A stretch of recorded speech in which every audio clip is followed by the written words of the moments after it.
Good morning, everybody. Happy Friday, those of you at work. Last day of the week. Getting ready for the weekend. Hope you guys are doing well.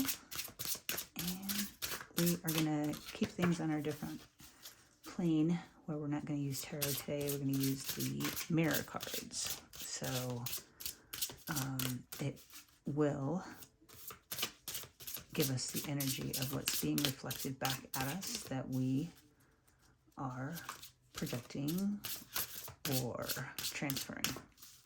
So, difference between projection and transference. When you project, you take those qualities about yourself that you don't like and you accuse your friend, husband, wife, business partner of being those things. And the reason you do that and it irritates you so much is because you're not ready to look at it in yourself. When we do a transference or transfer is the same thing, only you do that with the good qualities, right? So either way, you're not taking responsibility for your own good and or bad qualities. So we will get a mirror card to see which energy it is that's being reflected back to us that we are not willing to admit exists within us. So, and the earth says hello and good morning. Aloneness. So I see the earth right in the middle of this big blue ocean. The blue being throat chakra and our third eye chakra. And it is number 3, so we'll go with the third eye chakra on that one. So the feeling of aloneness is something that we're projecting, right? I don't feel like this is a lonely feeling as much as it is I'm going to push everybody away feeling, and then I'm going to accuse everybody else of ignoring me. Therein lies the difference, right? So when we start to feel lonely and we realize that maybe there's a particular person or business partner, husband, wife, whichever, doesn't matter, parent, that is not reaching out or, excuse me, sorry, it's early here, maybe avoiding you in certain ways or you're perceiving it that way, ask yourself, are you pushing them away? So we'll read from the book. Aloneness is, to be alone is like being with a friend whose company will last forever. Think about that for a minute. If you're your own best friend, you're never alone, right? And also think too, we have our higher selves, who's our friend. We have God, we have the universe, we have spirit, we have, whatever word you call the divine, that works for you. But that love, that unconditional love that is God, is always with you. We just have to remember that it's with you. So, aloneness is the experience of profound inner fullness and wholeness, a state of all oneness that springs from a deep sense of connection. So, I never noticed that. So, I dissect words as a habit.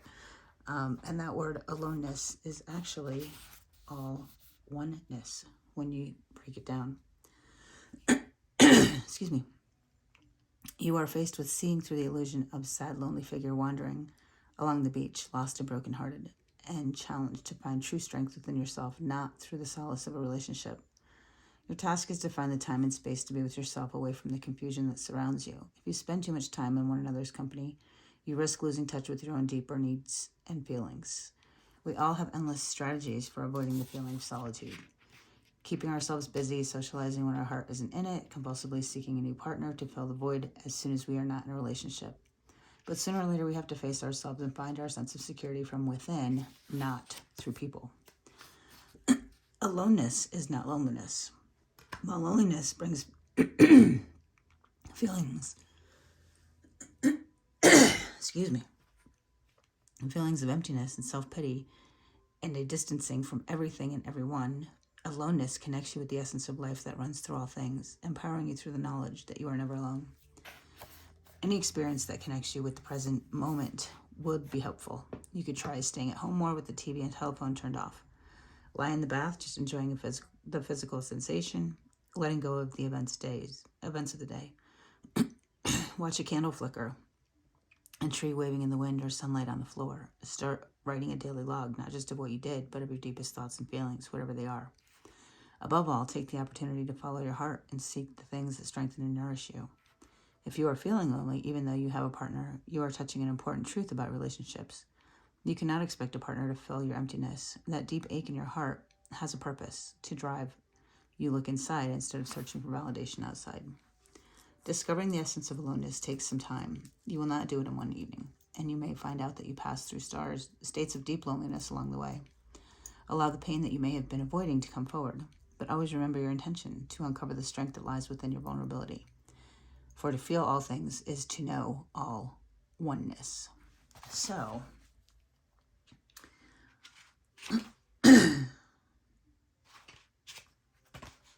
sorry, I was just reading to make sure that there wasn't any further to it. So what I feel like this is saying right now is that you're starting to understand that being alone doesn't have to mean being lonely. I like the all oneness. I kind of want to touch on that a little bit.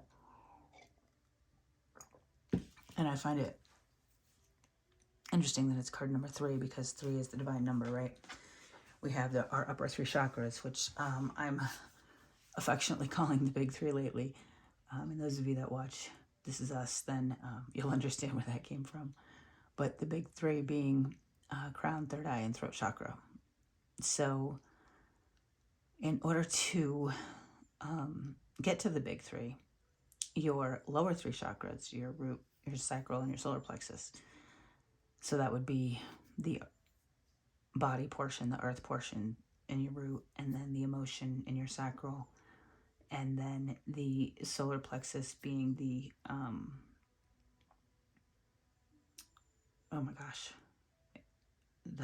your power center, have to travel through your heart chakra in order to get to the upper 3.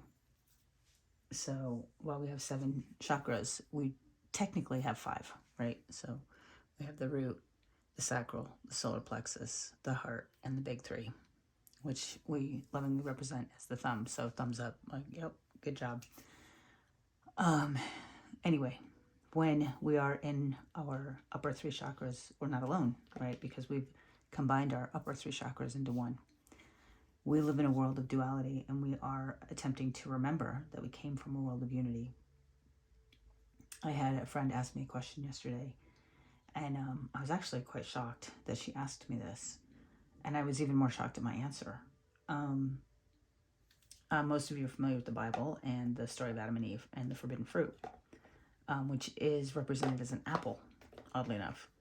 I have to ask myself, I have to look that up later. I'm going to write that down. Why was it an apple, of all things, that it could have been?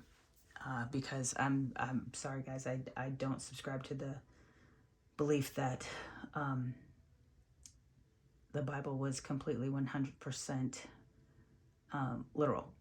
You know, there may be parts of the New Testament that I consider were literal, and then the stories were retold and altered and or added to make a point.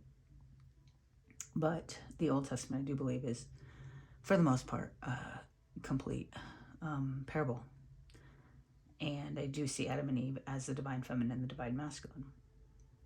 And I see the apple as separateness. So if you think of that as being the opposite of together or one, right? Duality versus unity, then I see that forbidden fruit as separation. So if Adam and Eve were told not to leave, not to taste the forbidden fruit, would that be considered defiance, or would it be considered independence? I guess in a world of duality, you could argue either way. God gave them free will, and they made their choice, but they weren't free from the consequence of that choice, right? We live in a world of cause and effect, so every effect has a cause and every cause has an effect. And when they did separate and or taste the forbidden fruit, see what life was like outside of Eden, they weren't free from the consequences of that choice, and they were veiled with the forgetfulness of what that unconditional one love feels like. And if you ever wondered where that song One Love came from, or the saying, now you know.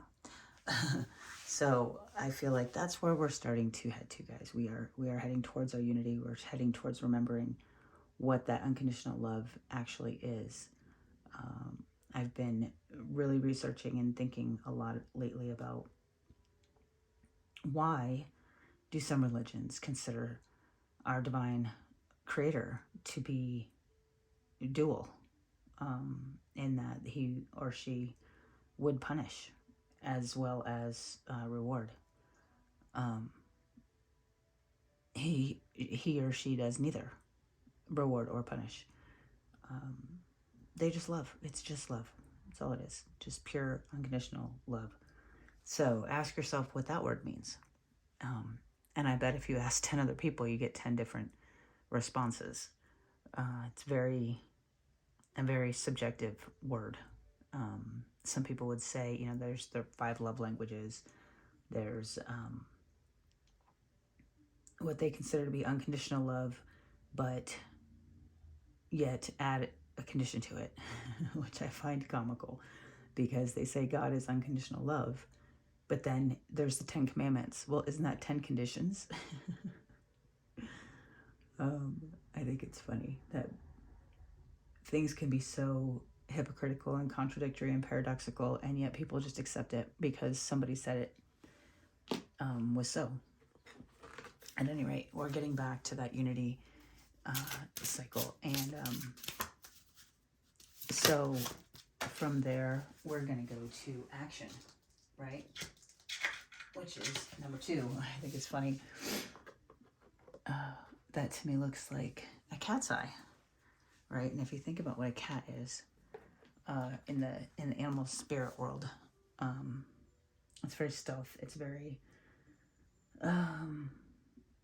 present and aware. It's very it is very independent. Who was I talking to recently? I can't remember, but we were talking about people, and I had considered my dog Stella to be, I said, she's a cat dog. She doesn't act like a dog. She acts like a cat because she's so independent, right? She doesn't necessarily want to jump on your lap and cuddle. She just wants to know you're nearby. And that to me is more indicative of a cat's traits than a dog's. Whereas a dog is just, love me, almost to the level of being codependent, right? I call my dog, poor Sadie, she's a little codependent thing that I have. I'm going to actually look up cat in the Pocket Guide to Animal Spirits. So a cat, this a period where self-sufficiency and trust in your own capabilities is necessary. Honor your sensuality by dancing slowly with graceful and easy movements, by enjoying touch and physical intimacy. Listen closely to your intuitive guidance, and it's like an ancestor who is one of your spirit guides trying to communicate with you. This is a period of magic and mystery for you, so pay close attention to signs and omens that will guide and direct you. Whatever you've released, relationships, material goods, self-defeating habits, will soon be replaced with something or someone entirely more suitable for who you are presently. And a feral cat, specifically, I don't know why that's different, do something totally wild and out of character, yet which is completely harmless. Break away from an unhealthy dependency on others. So that brings us right back to the all oneness, right? So I've discovered that those mirroring, and it's funny because we're talking about the action card too, right? So action, we'll read the action real quick before I speak on it. To take action is to initiate change. To take action is to use your power. So there would be your solar plexus, the yellow in the card. To take action is to be creative and bold. And people who complain of not being creative tend not to act. They react to others or situations. They wait until decisions are taken out of their hands. Action involves moving an idea out of the realms of thought into physical reality. Without action, thoughts and ideas remain sterile, gathering dust like unread books on a shelf, and energy stagnates, supporting a belief of personal powerlessness. You complain and ponder, reaching endless wise realizations, but unless you put your thoughts into action, nothing will actually move. The time for action is now. You've probably mastered the art of procrastination, postponing things until the right time, waiting for someone else to decide matters, even for destiny to intervene. But you have sat back long enough. By not acting, you are also not taking part in the play of life. In Shakespeare's words, all the world's a stage, and all the men and women are merely players. But you're taking your place on stage. Or are you still waiting in the wings, rehearsing your lines? In your non-action, there may be fear, perhaps not knowing which way to go, not wanting to get it wrong, being concerned for the repercussions. You may have a sense of paralysis, like a rabbit caught in headlights.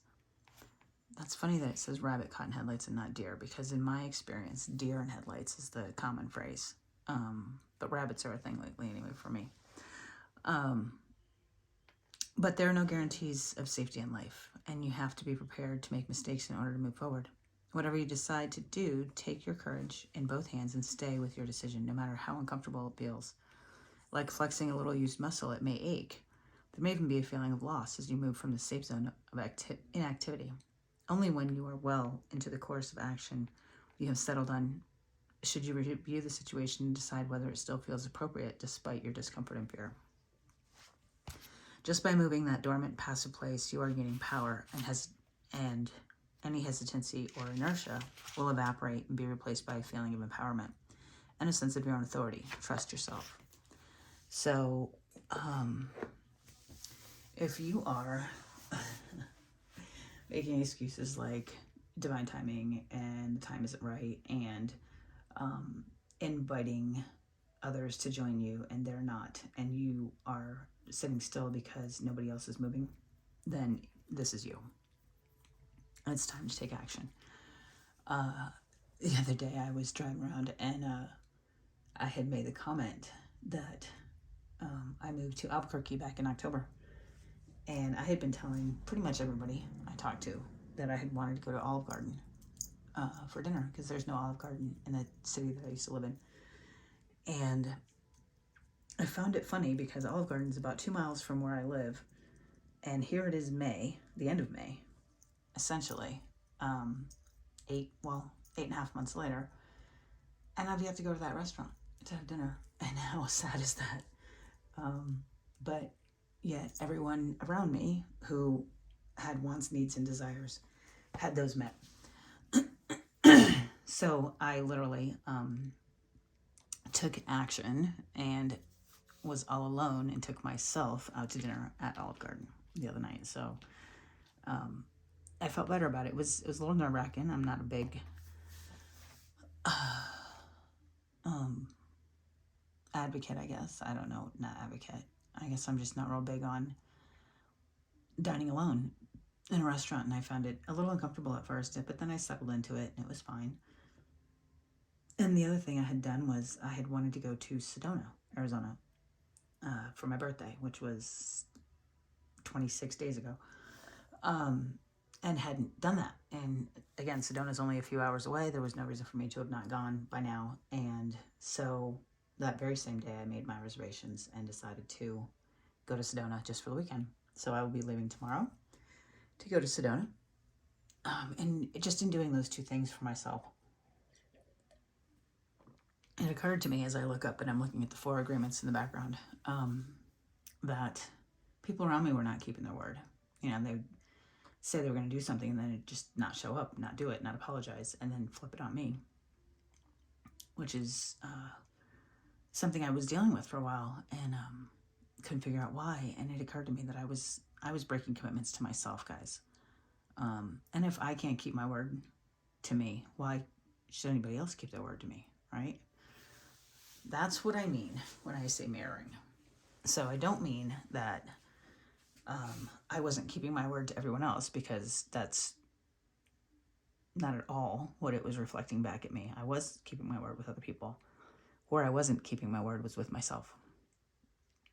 I was putting myself last, and which, as those of us who are empaths and or people pleasers, codependent, whatever you want to call them, tend to do, right? Because we can only be not happy, because I don't think as a codependent you even understand what the word happy means, but you can't relax.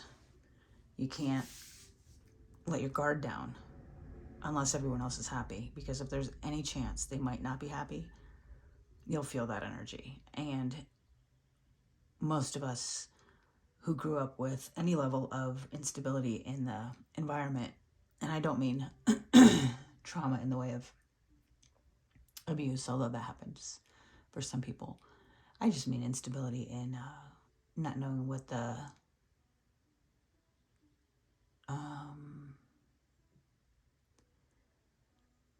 I don't want to say situation, but what the weather was like, for lack of a better way to say it. A house where there was a lot of unstable emotions running around rampant. You tend to learn to pick up on the vibe, right? And do what you can to keep things stable so that you can breathe. You may or may not hold your breath waiting for that to happen. I've learned in myself, at least that's a thing. But at any rate, when we do that, we tend to not think about our own needs or our own wants, desires, etc. On top of the fact, as adults, we have to remember that was then, this is now. Like, at some point, we've become adults, and it is up to us to create and maintain that weather pattern in our own homes. And if you were taught to have an unstable environment, then chances are you have an unstable environment. But anyway, the point being, putting yourself last is something that you were conditioned to do for survival. And when you realize that you alone can make yourself happy, and you take action to treat yourself the way you treat others, take yourself out to dinner, take yourself on vacation, spend time with yourself. Everybody's talking about quality time with family, quality time with kids, quality time with this, quality time with that. What about quality time with you? Do something you love, color in a coloring book, go outside, take a hike. That's funny. It just made me laugh. Sorry, guys. Just do something that you enjoy and make it yours and get to know yourself. Have you ever met yourself? Do you even remember who you were before the world told you who you had to be? And I say that a lot. And I think a lot of people think, well, that's that people pleaser, doing the things that your parents thought you should do or wanted you to do, etc. It also means doing what you think you need to do for other people. So it's not even that anybody told you. You're literally making the choice to put them first. They didn't demand it.